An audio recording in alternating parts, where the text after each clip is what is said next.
কলিকাতের মাত্রায় আমার জবাব চাই, জবাব দাও।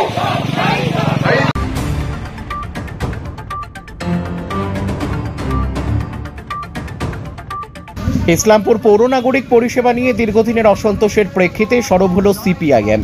বৃহস্পতিবার ইসলামপুর 1 নম্বর এরিয়া কমিটির পক্ষ থেকে 14 দফা দাবি তুলে ডেপুটেশন দেওয়া হয়।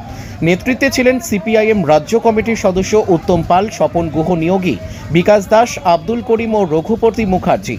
ডেপুটেশনে নাগরিকদের ন্যায্য অধিকার, দুর্নীতি প্রতিরোধ ও উন্নয়নমূলক প্রকল্পে স্বচ্ছতা আনার দাবি জোরালোভাবে জানানো হয়। হাউস ফর অল প্রকল্পে দুর্নীতির তদন্ত ও ওয়ার্ড ভিত্তিক উপভোক্তা তালিকা প্রকাশের দাবি করা হয়। 15তম অর্থ কমিশনের বরাদ্দের হিসাব জনসমক্ষে আনারও আহ্বান জানানো হয়। বক্তারা বলেন, রাস্তা নির্মাণে মান বজায় রাখা হচ্ছে না, ড্রেনেজ ব্যবস্থা ভেঙে পড়েছে, জল জটে জনজীবন বিপর্যস্ত।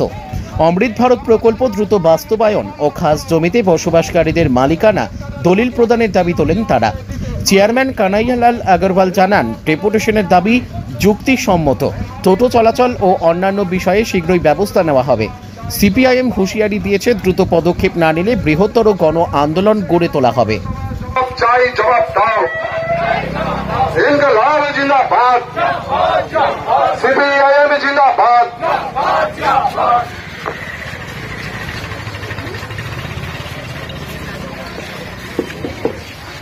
ধন্যবাদ। আজ ইসলামপুরের 17 ওয়ার্ডের বিভিন্ন সমস্যা অভিযোগ নিয়ে কয়েক টাকা দাবি নিয়ে আজকে পৌরসভার চেয়ারম্যান, আমরা আজকে চেয়ারম্যানকে আজকে ডেপুটেশনে যাব। এই ডেপুটেশনে যে ওয়ার্ডের সমস্যার সমাধান করার জন্য এবং ইন্দিরা আবাসের ঘরের যে কাটমানি দুর্নীতি, আমরা লক্ষ্য করছি ইন্দিরা আবাসের যে ঘর, তারা হচ্ছে যে লিস্ট কাউন্সিলরের পকেটে পকেটে থাকে এবং সাধারণ মানুষ জানতে পারে না যে কার ঘরটা স্যাংশন হলো, কার ঘরটা স্যাংশন। পৌরপিতাকে ইসলামপুরের কয়েকটা সমস্যা নিয়ে দাবি নিয়ে আমরা হচ্ছে যে চেয়ারম্যানের কাছে ডেপুটেশন দিলাম। মূলত হচ্ছে যে 14 দফা দাবি নিয়ে আমরা হচ্ছে যে চেয়ারম্যানের কাছে দাবি পেশ করেছি।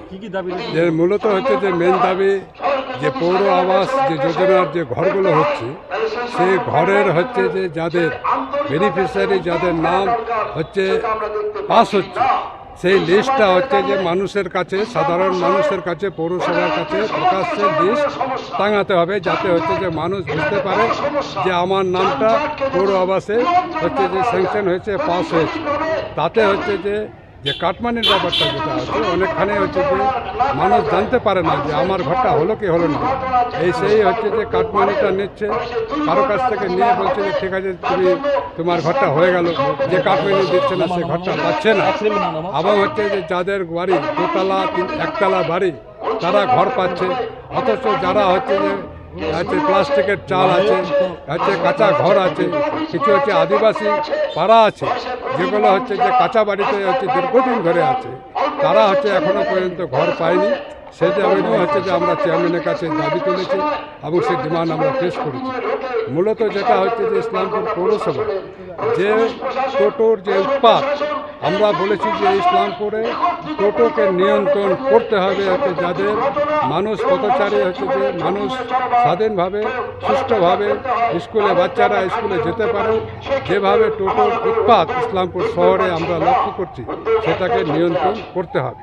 বাকি অনেক দাবি, বাকি হচ্ছে দাবিগুলো আমাদের কমিটি বিকাশ দাস বলবেন, এটা আরও আমাদের 2-3টা বললাম, বাকিগুলো মূলত হচ্ছে যে এই হাউস ফর অল স্কিমে যেটা হচ্ছে যে যারা বিলো পভার্টি লাইন তাদের হচ্ছে তালিকা পোর্টালে থাকার কথা, এবং সেটা ইসলামপুর মিউনিসিপ্যালিটির একটা ওয়েবসাইট আছে।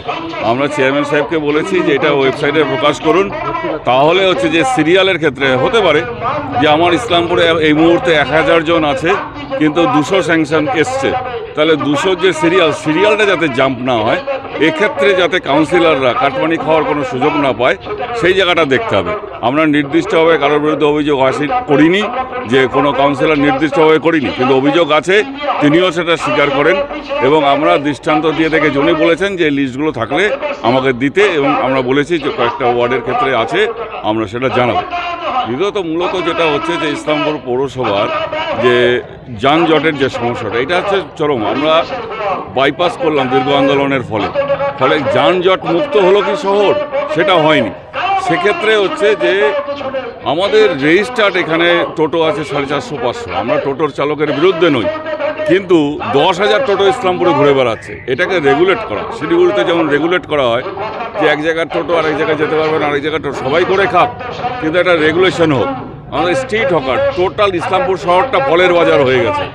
আমরা বলেছি যে ফলের নির্দিষ্ট বাজার হোক, দুধের নির্দিষ্ট বাজার হোক, বাজি পটকার নির্দিষ্ট বাজার হোক।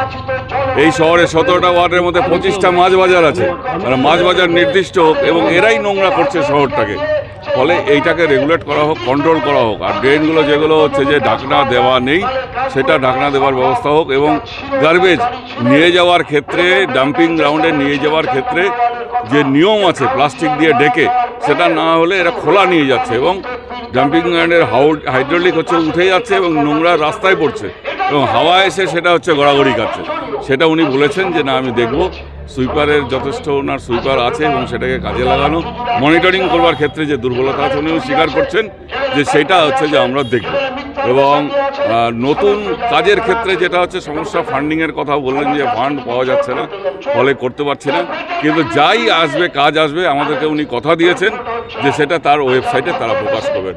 আমরাও চেষ্টা করবো, আমরাও বলেছি পুজোর সময়, মরশুমের সময়, এই সময় প্রচুর মানুষ এখানে আসে, যাতে তারা অন্ততকে দশমীর দিন রাস্তার দুধারে দাঁড়িয়ে দেখতে পারে, তার ব্যবস্থাটা যেন করা, সেটা যেন ফুটপাত অন্যদের দখলে না চলে যায়, ফলে সেটা ব্যবস্থা করা উনি বলেছেন, আমরা এটা করব। ইসলামপুর বাজারে শৌচালয়ের কোনো ব্যবস্থা নেই, শৌচালয়ের ব্যবস্থার কথা বলা হয়েছে বলে জায়গা পাচ্ছি না, এটাও একটা সমস্যা আছে, জায়গা ছাড়তে হবে। এখন সমাজসেবী সংস্থা অনেকগুলো আছে, তাদের কাছে অনুরোধ করব, চেয়ারম্যানও বলেছেন যে জায়গা পেলে উনি এটা করবেন স্বাভাবিকভাবে। এই যে সমস্যাগুলো আমাদের শহরে আছে, শহরটা বাড়ছে, ফলে এই সমস্যাগুলো আরও বাড়ছে। হ্যাঁ, পৌরপতি আমাদের বলেছেন যে কিছু আছে যেগুলো ওনার কন্ট্রোলে, সেগুলো উনি করবেন। যেমন ইয়ের ক্ষেত্রে, আপনার ইলেকট্রিক চুল্লির ক্ষেত্রে বলছে সেটা সমস্যা, প্রচণ্ড সমস্যা, কারণ যা ওখানে থেকে আর্নিং হয় তার বেশি খরচ হয়, সেটা এই মুহূর্তে করার সম্ভাবনা আছে, তাও উনি চেষ্টা করবেন, এটা বলেছেন। আমরা পুজো অবধি আমরা এটা দেখব, পুজো পার হয়ে যাওয়ার পরে যদি এটার কোনো চেঞ্জ না হয়, আমরা আরও বৃহত্তর আন্দোলনে যাবো, প্রয়োজনে ধর্নায় বসবো, এখানে চেয়ারম্যানকে বাধ্য করাবো এই কাজগুলো করবার জন্য। Bureau report, NB24X7। দিন দুনিয়ার খাস খবর। লাইক করুন আমাদের ফেসবুক পেজ, সাবস্ক্রাইব করুন আমাদের ইউটিউব চ্যানেল।